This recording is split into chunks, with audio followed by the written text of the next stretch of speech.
Martin, bonsoir. J'ai la lourde tâche de remplacer Didier, je vais essayer de le faire correctement. Tout d'abord, tes impressions après la victoire 3-0 contre l'IFVB samedi dernier?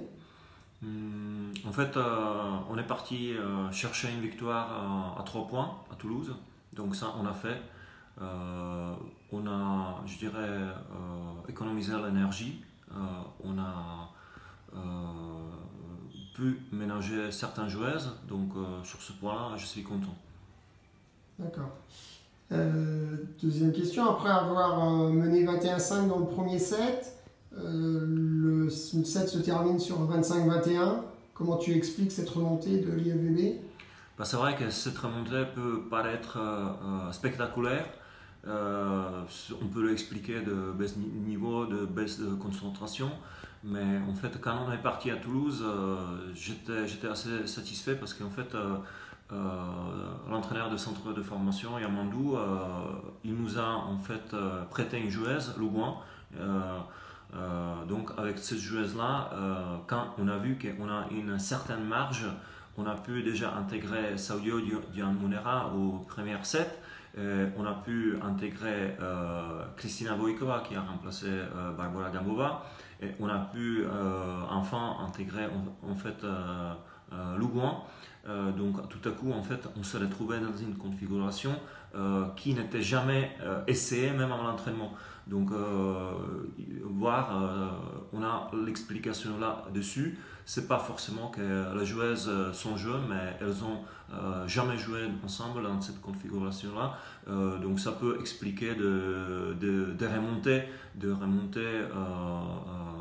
une jeune équipe en face qui peut-être se sentait un petit peu une possibilité de faire quelque chose avec ce set-là. Donc ils se sont lâchés en service et dans le jeu intermédiaire, on a fait quelques fautes qu'on n'a pas dû faire.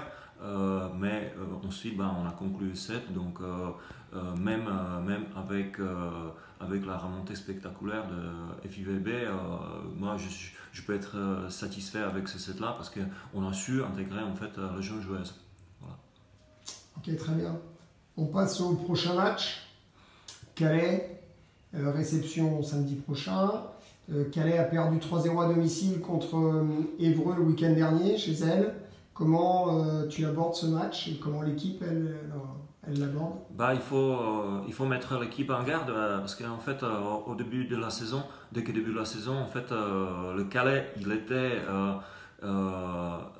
il était présenté comme une équipe qui veut aller en playoff, qui veut se battre pour les premières 3 places.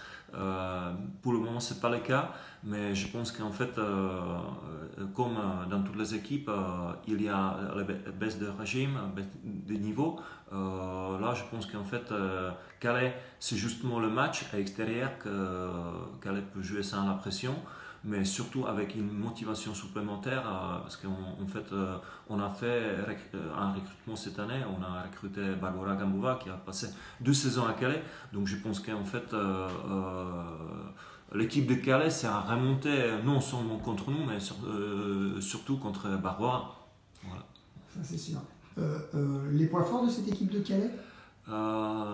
Je pense que quand même, ils ont fait un bon recrutement cette année. Ils ont pris une ex-internationale slovaque, Lucia Michikova. Ils ont recruté également une américaine qui est petite, mais qui à l'attaque se débrouille très bien. Et au niveau de la réception, ils ont quand même un Romain Humbert qui devrait assurer le poste de réception des attaquantes. Mais je pense que le fond de jeu est bon et c'est à eux en fait de nous montrer en fait s'ils ont changé quelque chose par rapport à la semaine dernière. Mais je pense qu'il y aura un changement surtout au niveau, comme je dis, au niveau de la motivation, mais aussi dans le jeu même chez l'équipe de Calais. D'accord, très bien. Tu as parlé justement de Barbara Gambova. Elle n'était pas présente sur la feuille à l'IFVB. Qu'en est-il de son état? Elle sera-t-elle présente samedi? C'est une très bonne question parce qu'en fait, pour moi, autant que pour Barbara, à mon avis, c'est hors de question que Barbara ne soit pas présente au match. Donc voici la réponse est là. Très bien, merci. Merci à toi.